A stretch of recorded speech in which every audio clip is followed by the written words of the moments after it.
Assalamualaikum warahmatullahi wabarakatuh. Terima kasih atas kesempatannya. Perkenalkan, nama saya Fatihatur Rizkia dari kelompok 6.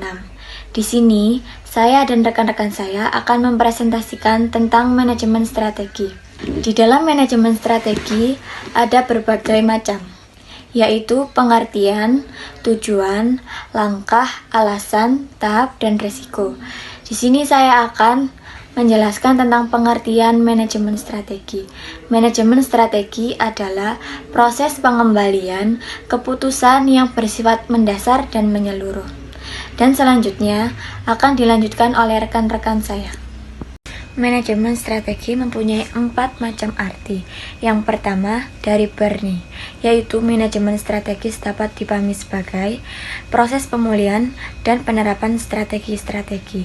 Yang kedua dari Grant, yaitu keseluruhan rencana mengenai penggunaan sumber daya untuk menciptakan suatu posisi menguntungkan. Yang ketiga dari David, yaitu seni dan pengetahuan untuk merumuskan, mengimplementasikan, dan mengevaluasi keputusan lintas fungsional. Yang keempat dari Hanger dan Wayne, yaitu serangkai keputusan dan tindakan manajerial yang menentukan kinerja perusahaan dalam jangka panjang. Assalamualaikum warahmatullahi wabarakatuh. Perkenalkan, saya Dinda Zakia. Selaku anggota dari kelompok 6, saya ingin melanjutkan presentasi dari rekan saya. Di sini saya akan membahas tentang tujuan sebuah perusahaan yang harus menerapkan sistem manajemen strategis. Yang pertama adalah memberikan arahan pencapaian tujuan pada organisasi atau sebuah perusahaan. Yang dimaksud di sini ialah sistem manajemen strategi mampu menunjukkan kepada semua pihak kemana arah tujuan organisasi atau sebuah perusahaan. Karena arah yang jelas akan dapat dijadikan landasan untuk mengendalikan dan mengevaluasi keberhasilan. Selanjutnya, tujuan yang kedua ialah membantu memikirkan kepentingan berbagai pihak atau organisasi. Artinya, sebuah perusahaan atau organisasi harus mempertemukan kebutuhan pihak seperti pemasok, karyawan, pemegang saham, pihak perbankan, dan masyarakat luas lainnya yang terkaitan dengan perusahaan, atau yang bisa disebut dengan istilah stakeholder benefit, yang berperan dalam sukses atau gagalnya sebuah perusahaan. Lalu yang ketiga yaitu dapat mengantisipasi setiap perubahan kembali secara merata. Manajemen strategis memungkinkan eksekutif puncak untuk mengantisipasi perubahan dan menyiapkan pemodelan dan pengendalian sehingga dapat memperluas karangan atau waktu berpikir mereka secara perspektif dan memahami kontribusi baik untuk hari ini atau untuk hari esok. Lanjut, yang keempat adalah berhubungan dengan efisiensi dan efektivitas tanggung jawab seorang manajer, bukan hanya mengkonsentrasikan terhadap kemampuan atas kepentingan finansial, tapi hendaknya juga memahami perhatian yang serius agar bekerja keras melakukan sesuatu secara lebih baik dan efektif. Untuk meraih segala cita-cita dan tujuan yang diinginkan oleh suatu organisasi atau sebuah perusahaan, maka penerapan manajemen strategi justru sangat dibutuhkan guna apa yang diinginkan bersama dapat kita capai dengan sebaik mungkin.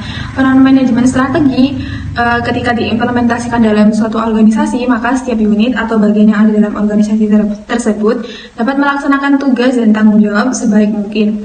Apabila melihat perkembangan zaman sekarang ini, di mana setiap organisasi atau perusahaan telah melakukan eksploitasi pasar guna mendapatkan keuntungan yang banyak. Semuanya itu perlu langkah strategis dan taktik yang tepat sehingga proses atau langkah yang diambil oleh pemimpin dapat dijadikan jalan seefektif dan seefisien mungkin. Berikutnya tentang esensi manajemen strategis dalam pengembangan daya asing organisasi, baik bersifat nirlaba maupun berorientasi laba dapat dijadikan atas beberapa hal. Yang pertama ialah pertumbuhan dan berkelanjutan. Pertumbuhan dan berkelanjutan ini dicirikan oleh adanya kegiatan lebih besar dari organisasi yang nantinya berdampak pada peningkatan kesejahteraan sumber daya alam.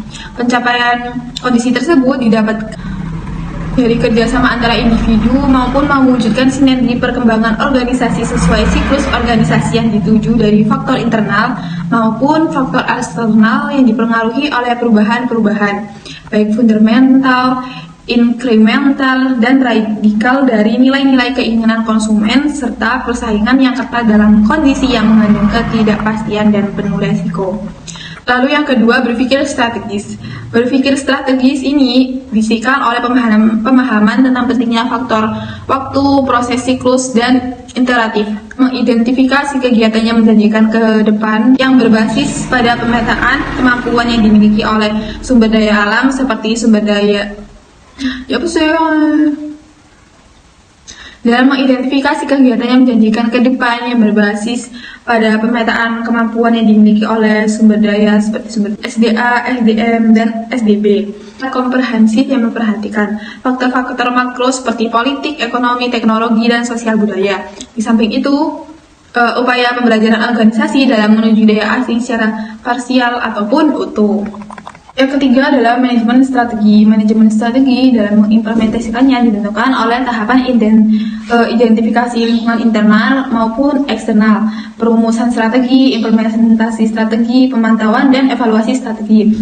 Hal tersebut disusun dari sistem lingkungan yang terdiri dari analisa lingkungan internal dan eksternal yang dikenal sebagai SWOT, ataupun pendekatan peran untuk mengetahui faktor-faktor yang mempengaruhi baik secara luas maupun spesifik, seperti masuknya pendatang baru, ancaman produk pengganti, kekuatan tawar-menawar pembeli, dan kekuatan tawar-menawar pemasok. Dengan menggunakan manajemen strategi sebagai suatu kerangka kerja untuk menyelesaikan setiap masalah strategi di dalam organisasi, terutama baik dengan pesaing, maka prime manager akan diajak untuk berpikir lebih kreatif atau berpikir secara strategis, memecahkan masalah dengan menghasilkan dan memperhatikan lebih banyak alternatif yang dibangun dari suatu analisa yang lebih teliti akan lebih menjanjikan suatu hasil yang menguntungkan. Ada beberapa manfaat yang diperoleh organisasi jika mereka menerapkan manajemen strategi. Yang pertama, memberikan arah jangka panjang yang akan dituju. Yang kedua, membantu organisasi beradaptasi pada perubahan-perubahan yang terjadi. Dan yang ketiga adalah membuat suatu organisasi menjadi lebih efektif. Itu aja dari saya. Sebelumnya mohon maaf. Wassalamualaikum warahmatullahi wabarakatuh. Baik, saya akan melanjutkan materi dari teman saya, Dezin Nada Arzakia. Adapun materi yang akan saya jelaskan itu tentang langkah dalam pengembangan organisasi. Dalam pengembangan organisasi itu ada 3 langkah.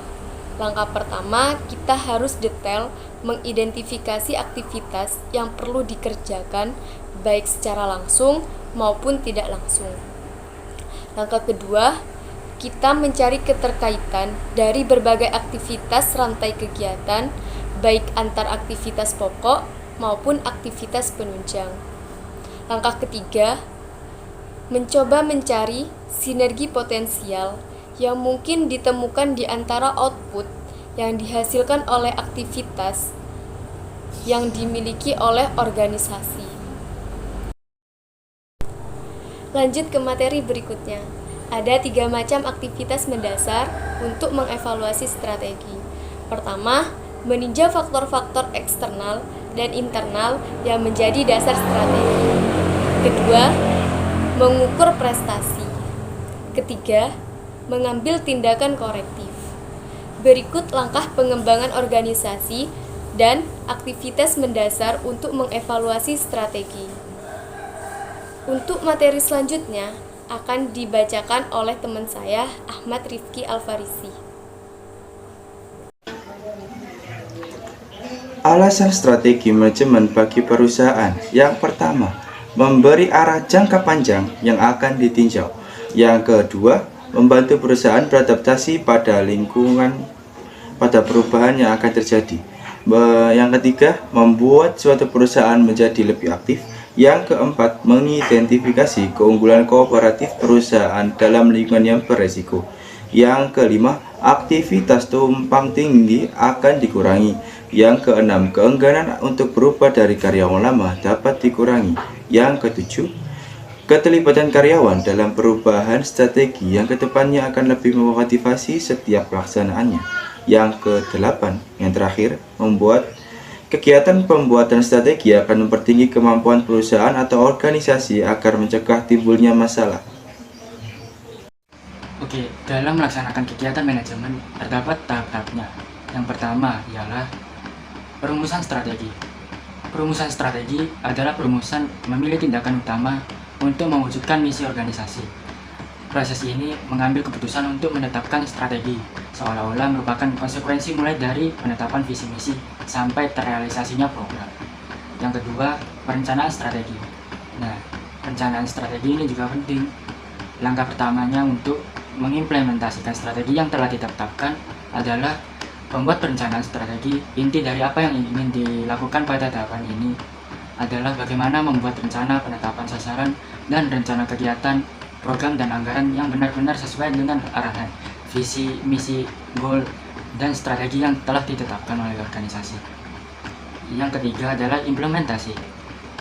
Implementasi merupakan keberhasilan strategi yang telah berhasil dirumuskan harus diwujudkan dalam tindakan implementasi yang cermat. Strategi dan unsur organisasi lain harus sesuai. Strategi tersebut harus dicermati pada rancangan struktur budaya organisasi, kepemimpinan, dan sistem pengolahan sumber daya manusia atau disebut juga SDM. Karena strategi diimplementasikan dalam suatu lingkungan yang harus berubah, maka implementasi yang sukses menuntut pengendalian dan evaluasi pelaksanaan, sehingga jika diperlukan dapat dilakukan tindakan-tindakan perbaikan yang tepat. Yang keempat, evaluasi.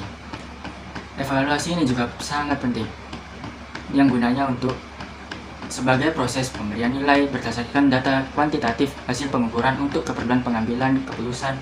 Evaluasi dilakukan untuk mengumpulkan informasi mengenai kerja sesuatu, metode, manusia, peralatan, di mana informasi tersebut akan dipakai untuk menentukan alternatif terbaik dalam membuat keputusan. Selanjutnya, di dalam pembuatan strategi pasti ada resikonya. Yang pertama ialah waktu yang digunakan para manajer dalam proses manajemen strategi mungkin mempunyai pengaruh negatif pada tanggung jawab operasional. Nah, cara mencegahnya bagaimana? Yaitu melakukan penjadwalan kewajiban-kewajiban para manajer agar mereka dapat mengalokasikan waktu yang lebih efisien. Resiko yang kedua adalah apabila dalam pembuatan strategi tidak dilibatkan secara langsung dan dalam penerapannya mereka dapat menggelak tanggung jawab pribadi. Nah, cara mengurangi resikonya adalah membatasi para manajer pada proses perencanaan untuk membuat janji-janji mereka terhadap kinerja yang benar-benar dapat dilaksanakan oleh mereka dan bawahannya. Resiko yang ketiga adalah akan timbul kekecewaan dari bawahan yang berpartisipasi dalam penerapan strategi karena tidak tercapainya tujuan dan harapan mereka. Agar mengurangi resiko tersebut ialah mengantisipasi dan menanggapi keinginan-keinginan bawahan, misalnya usulan atau peningkatan dalam ganjaran. Sekian, terima kasih.